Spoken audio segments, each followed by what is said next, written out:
Chillingham Castle's dark history is deep with figures like John Sage, a former soldier turned merciless executioner, infamously known as the Butcher of the Scots. After an injury cut short his military career, Sage unleashed his anger within the castle's torture chamber, where he was said to execute over 50 prisoners a week for a harrowing 3-year period.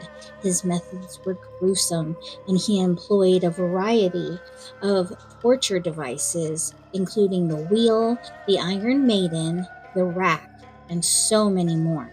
He was creative and made devices of torture, since he would person into a barrel with a bunch of sharp nails and then roll him down the hill with the man nailed shut inside. His brutality reached its peak with mass executions in a horrifying in the courtyard. Countless men, women, and children burned alive. Listeners, and welcome to Dark and Divine Encounters. I'm your host, Denise Dodge, and in each episode, I will be guiding you through 2 real supernatural encounters, one eerie and the other heartwarming. Life is a mix of trials and triumphs, and I've seen the paranormal is no different. Don't forget to subscribe, hit the like button, follow us on social media for updates. New episodes drop every Wednesday until the season ends. Please share this podcast with people you know who love scary stories, spiritual lore, and anything unexplained. Note, this podcast features stories of paranormal activity and true crime, which may contain details or descriptions of events and incidents that may be unsettling or triggering for some listeners. So take care of your needs first and always. Today for our dark segment, we're taking you to the haunted halls of Chillingham Castle in Northumberland, England, a place where a chilling past filled with ghostly sightings, torture chambers, and restless spirits. This has seen centuries of history and horror, and some say it's home to some of the most disturbing hauntings in all of England. So what happens when a place holds on to so much pain and suffering? For our divine segment, we're going to explore the mysterious case of the Pollock twins, an unusual story that is proof of reincarnation. After a tragic accident claimed the lives of 2 young girls, their family began to notice signs that their daughters had returned to them in the most extraordinary way. I can't wait to hear what you think about this extraordinary phenomenon.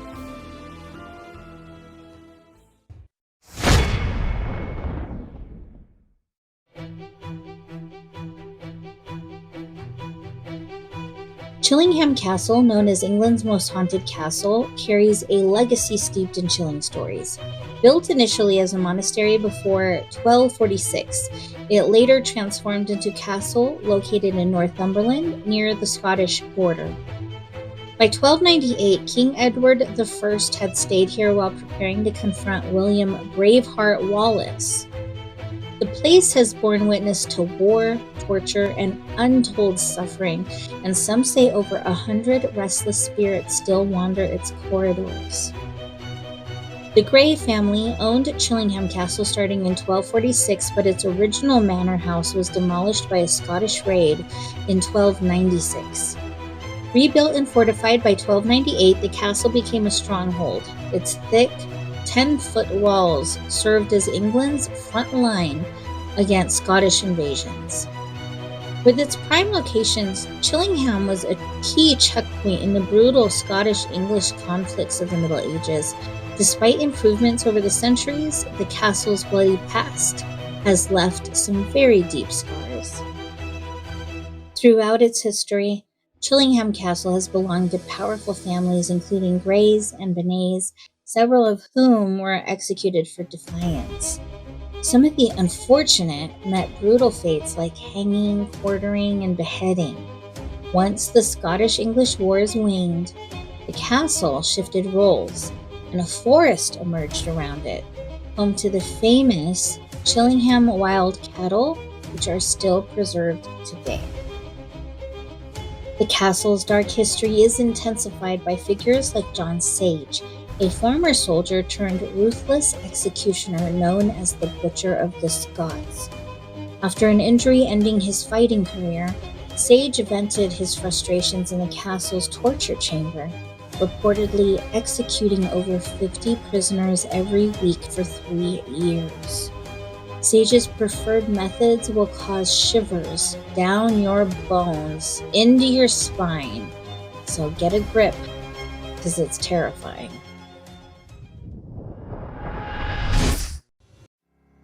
Hey listeners, are you ready to join over 9 million families worldwide who are transforming their homes with smart home technology? Eufy has so many products to make your life easier, including robot vacuums, video doorbells, floodlights, breast pumps, and even smart socks. I didn't even know smart socks was a thing, but it is. Smart socks fit on your baby's feet while they're sleeping to monitor heart rate and oxygen to bring you reassurance that your bundle of joy is safe and okay. I wish I had this tech when my kiddo was still a baby. They believe great products should be thoughtfully designed to meet your needs. They care about more than just functional performance. Their intuitive human-first technology seamlessly integrates into your life, helping you focus on what truly matters.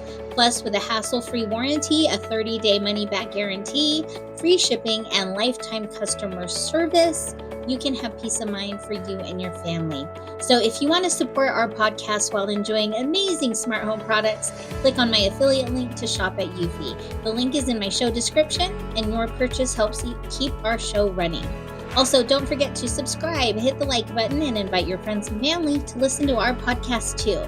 Thank you so much.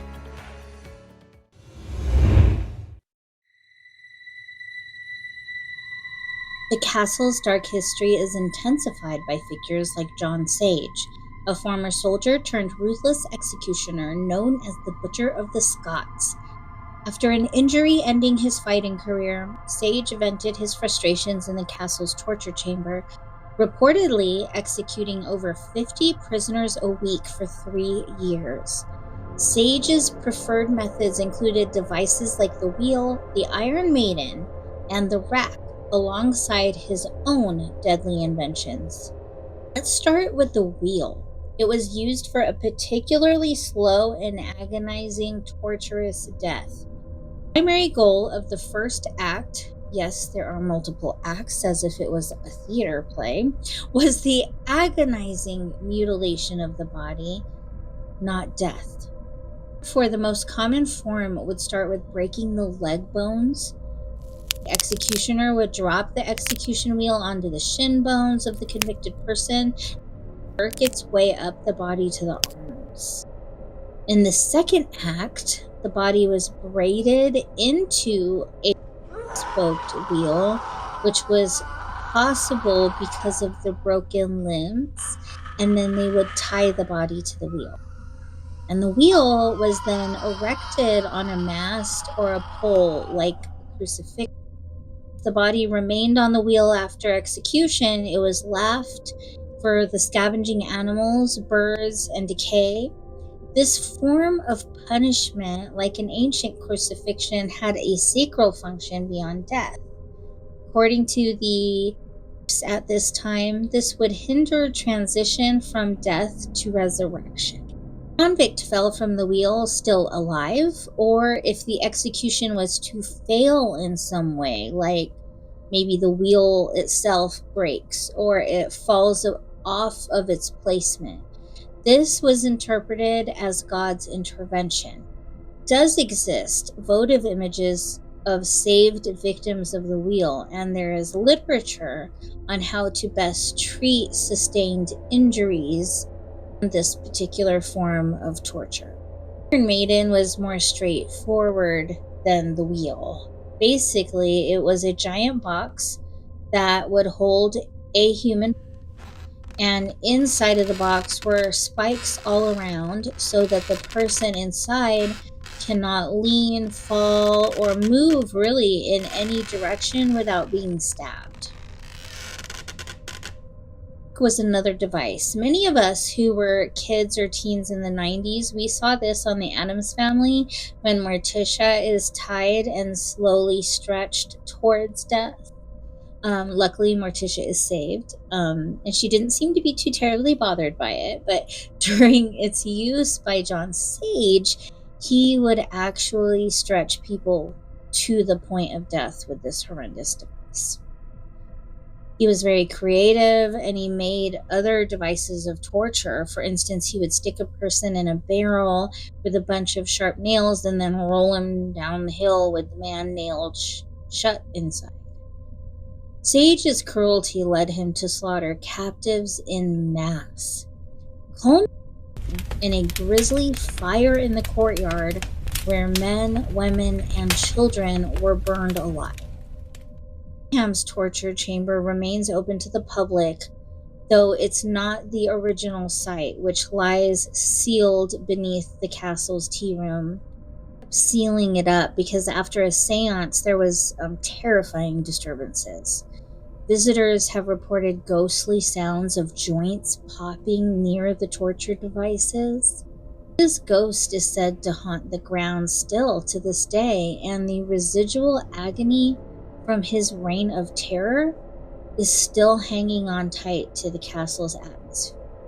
Many of the rooms are believed to be haunted. The boy is one of Chillingham's most loved spirits. He often appears with a blue halo before stepping from a wall in what is now called the Pink Room. During renovations, the skeletal remains of a young boy with broken fingers were found, suggesting that he was walled up alive. King Edward's Room, where young Scottish prisoners were killed after the wars, is home to a violent spirit known to lash out at visitors. Lady Mary Berkeley, abandoned by her husband who ran off with her sister, she roams the castle searching for her husband, her presence heralded by soft rustling of her skirt.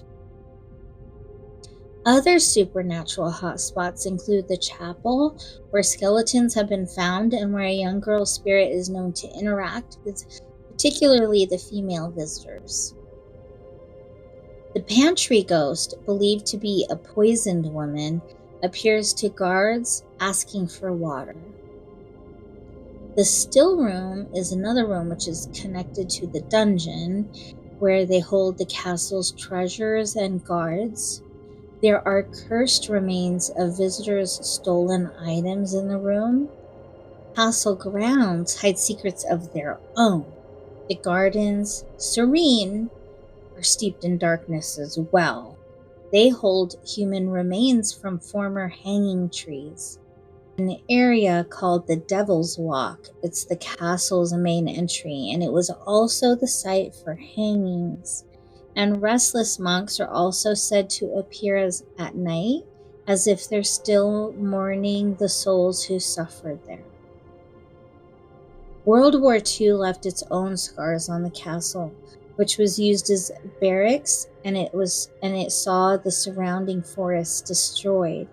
By the time Sir Humphrey Wakefield purchased Chillingham in 1982, it was in pretty severe disrepair.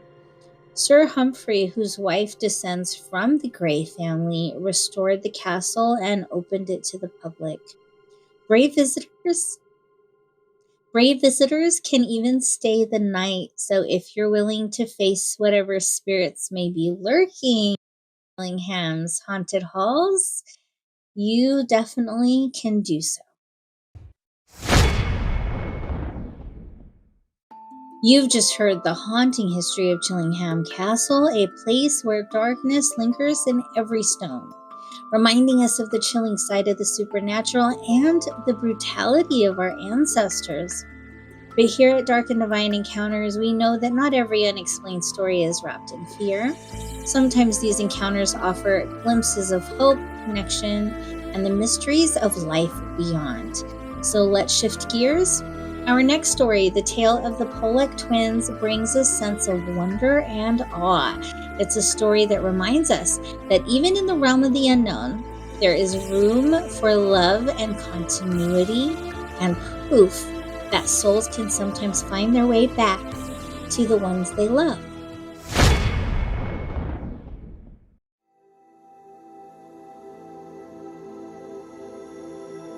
This famous British reincarnation case explores the stories of two young sisters who reincarnated as twins born to the same parents. So John Pollock, born in 1920 in Bristol, was raised within the Church of England. Then, at some point, he converted to Catholicism. Florence, from a Salvation Army family, became Catholic when she married John. Interestingly, despite his Catholic faith, John held a very strong belief in reincarnation, and it was sparked by a novel that he read when he was a child. He even prayed for signs to prove that reincarnation was real and was known to challenge his religious teachers. This is something I personally relate to. I've been known to challenge a religious figure from time to time. The time the twins were born, I was a firm believer, though Florence was skeptical. So, how did all of this happen? They had daughters. The daughters were Joanna and Jacqueline. They were born in 1946 and 1951, so they weren't born on the same day. They were just sisters born a few years apart. The girls were very close. Joanna was often known to mother her younger sister. Joanna enjoyed dressing up and creating little plays. She also had a very uncanny premonition, often declaring, "I will never be a lady." At age 3, Jacqueline had an accident and it left a faint scar on her forehead near the root of her nose. And it's also noted that she had a birthmark on her left waist. Well, on May 7th of 1957, tragedy struck when a local woman was devastated after having lost custody and rights to her beloved children. She had decided to end her life after ingesting aspirin and phenobarbital. She made the decision to drive her vehicle straight into a wall, believing that it would kill her instantly. Unfortunately, she fatally ended up striking Joanna, Jacqueline, and their friend Anthony while they were walking to church. The driver survived. I don't know how she survived, but she survived, and the 3 kids did not make it. The driver, the woman, she was immediately taken to a mental health facility, and what happened after that, we don't know. But the deaths of the 2 girls and their friend, it devastated the family. Florence did everything she could to avoid dwelling on the loss. John, he dealt with it differently. He immersed himself heavily in the memories of his daughter, and he even claimed that he could feel their spirit in a specific room in the house. He believed their passing was somehow tied to his prayers for proof of reincarnation, and he felt that they are going to return, and they're going to return as new children. Florence, she did not believe any of it, and she let her husband know she simply did not believe in reincarnation, and she was heavily skeptical. To Florence's surprise, she became pregnant again. John said he could feel it in his bones. He felt it. His girls were coming back to him, and he predicted that she was going to have twins. Florence didn't believe it. The doctors reminded him that there were no twins in their genetic history.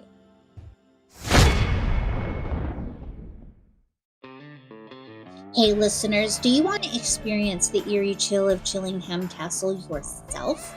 This is not just any castle, it's the most very haunted castle, Northumberland's fortress, that we are covering here on Dark and Divine Encounters. Imagine stepping foot where countless spirits are said to roam, hearing the haunting whispers that linger in these ancient halls. With Viators, Hosts, and Ghosts, Haunted Northumberland Adventure, you will walk the grounds and witness the same spots that inspire so many of the supernatural stories that are in this episode. Get ready to get closer to the dark and divine mysteries. Book your adventure and come face to face with Chillingham's haunted history. The Viator links are in my description so that you can learn more about these specific tours and other adventures all over the world. From haunted castles to guided hikes and balloon rides and so much more, Viator offers unique experiences at unbeatable prices all over the globe. So whether you're craving relaxation, or a paranormal thrill, Viator guarantees the best rates on unforgettable moments no matter where your travels take you. So go ahead, click the links, and start planning your next adventure today. Please subscribe, like, and share this podcast with families and friends who know you enjoy natural, spiritual, metaphysical, and unexplained phenomena. Thank you so much.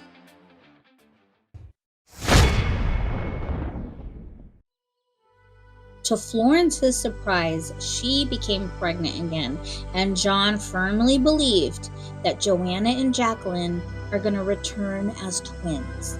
The doctor, however, only detected one heartbeat and predicted a single birth. On October 4th of 1958, Florence gave birth to identical twin girls. They named them Jillian and Jennifer, and remarkably, Jennifer had a scar on her forehead which resembled Jacqueline's and a birthmark that matched Jacqueline's as well.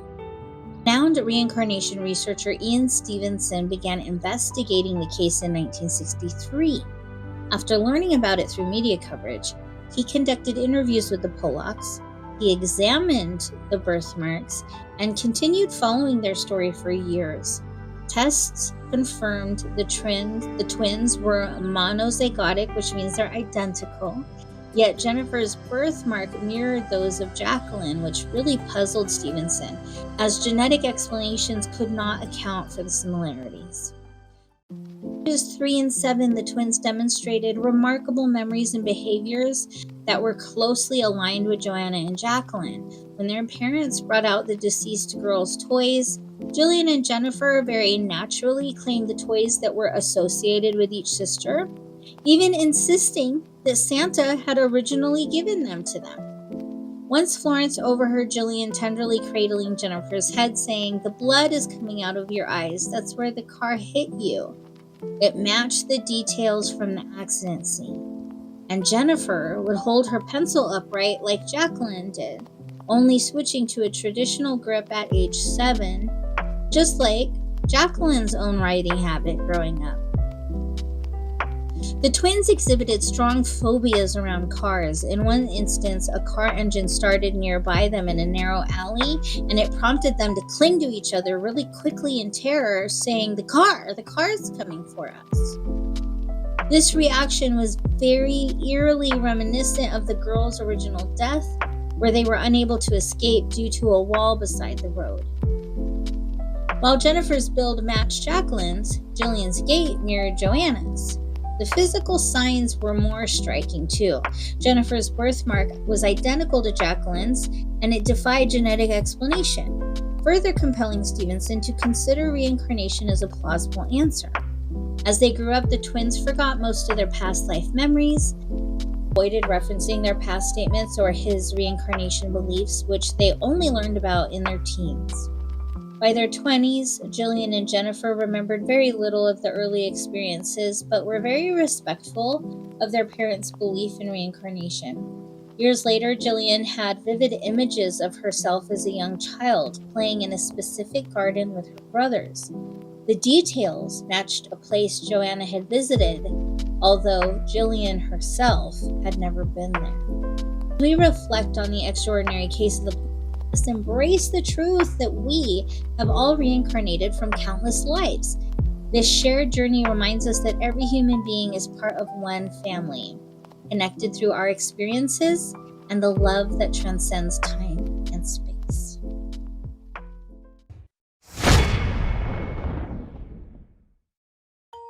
We want to hear your own paranormal experiences. Have you had an encounter with a spirit or experienced something that you just can't explain?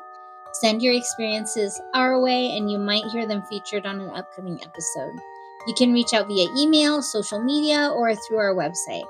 And if you'd like to buy me a cup of coffee or shoot me a donation, links are in the show description along with a link to the show notes. Your support helps us keep exploring real paranormal and unexplained encounters together. Please share this podcast. You know who loves scary stories, spiritual lore, and anything unexplained. It helps us so much. Brings us to the end of the episode today. We balance the scales of the paranormal, revealing both the unsettling and the uplifting. Thank you for listening to Dark and Divine Encounters. Time, tread lightly but fearlessly.